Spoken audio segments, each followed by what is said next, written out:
There was no Italian teams in the Champions League quarterfinals, but we still saw some upsetty spaghetti results, with Man City and Arsenal leaving. Both the British teams leaving. Sounds like Brexit to me. I myself got 62 points, so very good, but not quite as very good as my transfers, because, oh boy, I transferred out 2 Man City players when a lot of people were getting them in, and I even transferred in 2 more Dortmund players when I already had 2 Dortmund players, and they were not odds on to go through. But they did go through, hey! And then also the second leg transfer I made was Rice out for Sabitzer. Boys, we eating good. We're not eating rice, but we're eating good because Sabitzer got a big boy haul and progressed to the next round. Rice didn't, so I like it. That means that this geezer right here is now 106th in the world, and I could still actually go on and win it.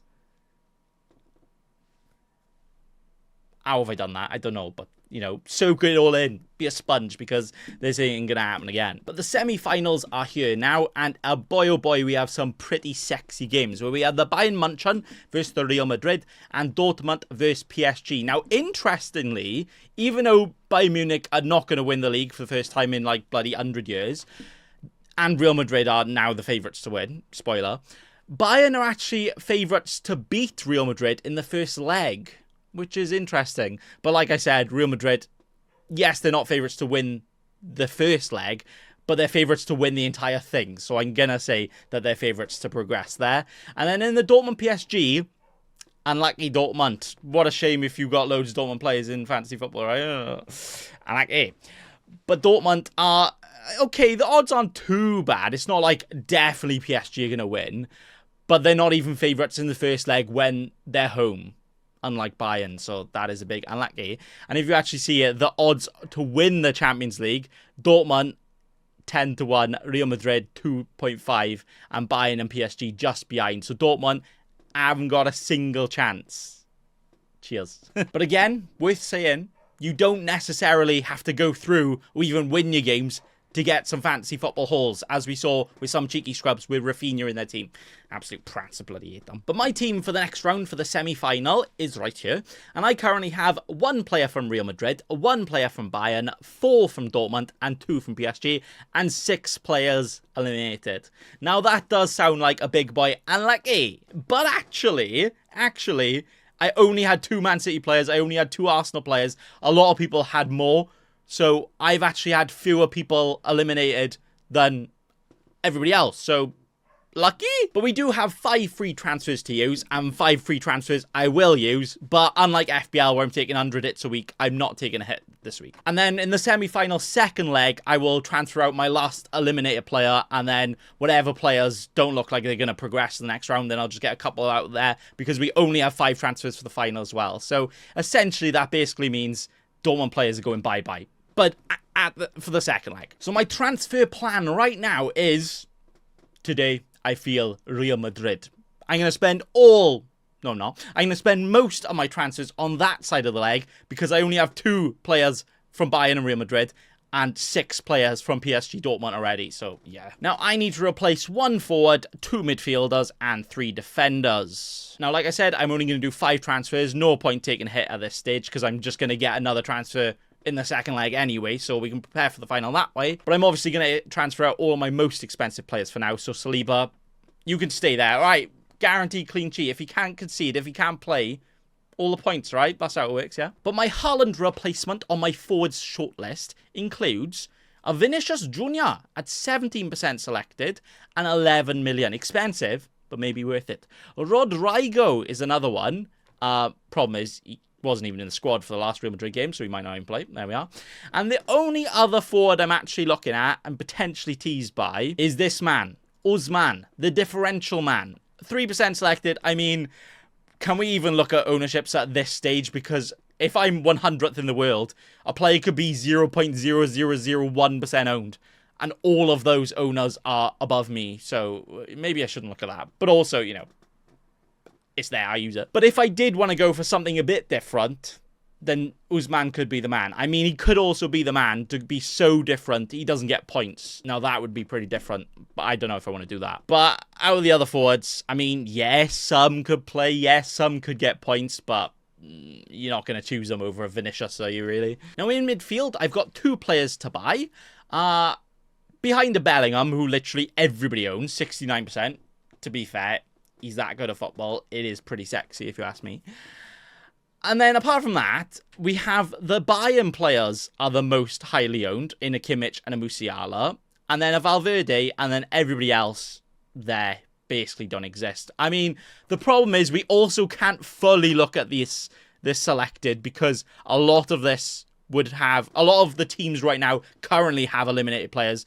So all of those transfers are going to be used on other players. Like, I could imagine a Vinicius or Mbappe ownership is just going to, like, double. But like I said, it's there. It's what we can use right now, so let's use it. So out of the Real Madrid-Bayern game, the only Real Madrid midfielder probably worth considering for now is Valverde. But again, thankfully, we get to see the lineup of that game before we need to lock in our transfers. So whoever starts, good to go. You know, maybe a Modric and a Brahim Diaz start, and all of a sudden I'm like, hey, let's just get them 2 midfielders in. But then we also have the Bayern. Now, a Kimmich, I mean, he's cheaper. Not that we really need the cash. We've literally got 40-odd million to spend. But he does still get some ball recovery points. So, you know, they could lose 7-0 and Kimmich still gets a 7-pointer. We'll take that. And apart from that, the only other decent attacking midfielders actually left in the game are the Bayern mids in a Musiala, a Sane, a Coman, a Gnabry and all that, but half of them are injured, and almost all of them weren't even in the squad in the last game, so nice one. But again, we get to see the lineup before the game actually starts, before the transfer deadline, so we can just wait to see who starts and get in any one of them. PSG Dortmund, I mean, pretty much everyone's got Zaire Emery, and then you've just got Vitinha. He's probably not a bad shout. I know he scored a screamer last game, so everybody's like, oh, he's super attacking, right? No, he basically hasn't scored any goals this season. And then at Dortmund, you could choose a Rice, you could choose a Sancho, or you could choose literally anyone else that will actually play, because they'll probably get more points instead, so no. The thing is, though, what's happened to Rice? He got some points in the group stages, and he just didn't even play for Dortmund anymore. What's going on? And, I mean, Sabitzer, guys, don't get him in. He's terrible. He won't get you any points, all right? And I'll take his 14-pointer, you beauty! So, yeah, a lot of options. Not many great options. That's pretty much that. And then defenders, thankfully, you don't need to hear me chinwag about them much, because we pretty much have the attacking merchant Hakimi, and that's it. Literally, he's 27% owned. You've got Hummels and Rudiger at 14 and 13% owned. And then everybody else is less than 10% owned, because there's literally no other standouts now that the Man City, now that the Arsenal have been knocked out. So, and like, hey. The only thing to mention with defenders, though, is that you don't really have differential defenders, because yes, one could be 1% owned and he keeps a clean sheet, but if he's keeping a clean sheet, all of his other teammates are keeping a clean sheet, so they're not really differential. So you shouldn't fully look at team selected at this point. But again, when you're 100th in the world, I also need to look at what other players actually have, right? So Hakimi, he's in. He's got to be in. Most people, this tier selected value is probably a lot higher than it actually is as well, because he was suspended for the first leg of last quarterfinal round. Then a lot of people got rid of him, me included. Now he's still in. He's one of the most attacking defenders. Get him in. And then apart from that, you would have to scroll pretty far down, and then you finally find a geezer, which I can't even find right now because he's so far down. A geezer that plays for Bayern, and that is Guerrero. Now, Guerrero, yes, look at these, 9, 9, 7, all of the points, and that's because he's a defender that's been playing on the wing for some games for Bayern, and because they've got a lot of injuries right now, and because they're versing a hard Real Madrid team, I think he might actually start on the wing again. So if we get a 5 million defender starting on the wing, yes, it's against Real Madrid, but again, he's super attacking, and he plays in the first game. When he doesn't get points, sub him off. When he gets all of the points, keep him in. Lovely stuff. But apart from that, pretty much nobody else stands out there. So for me personally, I'm transferring out these 5 players. I got 5 players to choose from, and I have 42.5 million to spend on 5 sexy fellas. Now, if I had that much money myself, I would be buying myself a few more things, you know, but I don't. So there we are. And if you had a gun to my head and said, pick 5 players to transfer in right now, I would say, excuse me, mate, why have you got a gun to my head and then making me make fantasy football transfers? That just doesn't really make any sense, does it? But anyway, if I did have to pick, I would pick a Vinicius Jr. up top because, I mean, why not, innit? Real Madrid, I only have Bellingham right now. Apart from Bellingham, Vinicius Jr. has been their other best player of the season. And also, they're playing a Bayern Munich team, not great defensively. They're probably going to go through. And if they do go through, you're going to say they're favourites to win as well. Yeah, just get in their attacker that's going to score their goals. Simple as that, really. In midfield, it's a little trickier, but I have gone for a Valverde because he gets points in the Champions League, and a Kimmich because he gets points in the Champions League. Yes, they play against each other. Yes, it's quite hard to say how that game's going to go. Is it going to be like a 1-1? Is it going to be a 5-1? But at this point, I want players in that side of the leg for my transfers because I only have 2 right now. And what's good about these guys is, again, I can just wait to the lineups and decide after. If, for whatever reason, a Musiala and a Sane start and Real Madrid's defense doesn't really look very good, I'm like, maybe I get double Bayern in. Or vice versa, Brahim Diaz, Modric starts, and all of a sudden I'm like, wait, never mind. Real Madrid, good. Get them in instead. I'm going to wait till the deadline, but right now I'm going to choose these in my head, and then whatever the lineups will actually change my mind and make my decision right at the end. And then in defense, like I said, not even going to chinwag about it. Hakimi in, and then also a Guerrero in as well. Again, if he starts, because if he doesn't start, no point transferring him in, right? But again, we can wait till the lineups to see if he starts, and then I'll start. There you go. And that right there could, in fact, right, let's make sure I don't press the confirm button. But that right there could be my transfers. It seemed really weird transferring out players like Haaland and Saka with the seasons they're having for Kimmich, Valverde. But that's just what happens when these teams get eliminated, isn't it? But there you go. Yeah, so those could be my transfers. And that right there would leave my team with almost the perfect lineup for how the games have gone and how the tournament's gone, because hear me out, right? I have 4 Dortmund players, which is probably more than Dortmund fans themselves. Everybody thought they were going to get eliminated last round, and there was me doubling down and getting more Dortmund players. But not only do I have more than most, they also play at home in their first leg, where, you know, if they're gonna score points, you would hopefully back them at home more. And then if they don't score points, then I can just cash in whatever they get in the first leg. It might be nothing. And then in the second leg, then I can then transfer them out and focus more on PSG players there. So it almost gives me like a mini differential in that leg because I'm already ahead than most people for that one team. In before they lose like 7-0, and that's just going to be bad for me. But, you know, for now, I'm going to say it's good.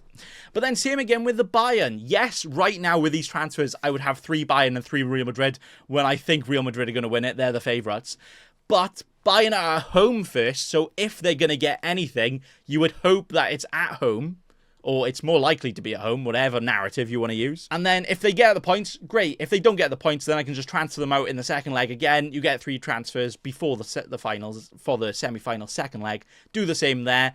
And there you go. And the fact that I'm using 4 out of my 5 transfers on that Real Madrid Bayern game also works perfectly because, again, we get the lineups just for that game before the deadline, and we won't get the lineups for the other game. So not many people are going to risk choosing players from that team, from that game. But I've already got 6 players in that leg if I do these transfers. So, hey, that's pretty damn good. So, differential-wise, I mean, my main differential is having 4 Dortmund players. The only problem is differentials are supposed to help you, not hurt you. And that probably will end up hurting me. But again, if it goes my way, if the coin toss is good, there you go. Heads, I'll take it. But even though we do have somewhat of a differential team around the board, I would say, we're not really taking big risks. So, you know, there's no like 1 or 2 players I'm like, oh, if they score, my rank's going down to 10,000. No, I'm guaranteed to do well. So essentially, I'll take it. Give me that medal right now. Because with this team, with this plan, with how this season's gone, with how what teams have been eliminated, I could actually go on and win Champions League fantasy. Bacon boy, this cheeky scrub. I could actually be lucky. So, you know, essentially, I've won already. I'll take it, and that's all. Thanks for watching, and bye. Don't be a cheeky scrub. Subscribe to Nathan Bacon right now.